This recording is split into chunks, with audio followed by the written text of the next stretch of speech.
जळगाव जिल्हा बँकेने शेतकरी हितासाठी एक महत्त्वाचा निर्णय घेतला आहे।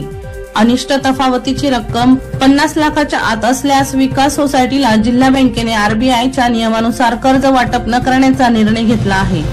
मात्र अशा संस्थांचे कर्जदार सभासद पीक कर्जापासून वंचित राहू नये म्हणून बँकेने थेट कर्ज वाटप सुरू केले आहे। सचिवांनी दिशाभूल करू नये अशी माहिती जिल्हा सेंट्रल कोऑपरेटिव्ह ऑफ स्टाफ युनियनचे प्रसिद्ध पत्रकाराद्वारे दिली आहे। युनियनचे सचिव सुनील दत्तात्रय पवार हे पत्रक प्रसिद्धीस दिले आहे।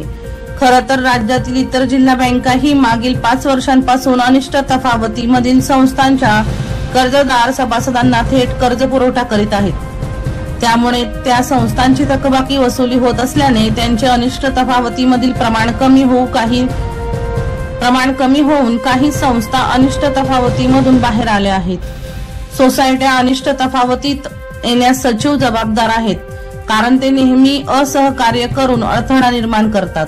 आपल्या बँकेचा एनपीए मोठ्या प्रमाणावर असल्याने तो कमी करण्यासाठी विकास संस्थांचे सचिव बँकेस आडमुठीचे धोरण ठेवल्यास बँकेचे कर्मचारी विकास संस्थांच्या कर्जदार सभासदांना थेट कर्ज वाटप करण्यास सक्षम आहे।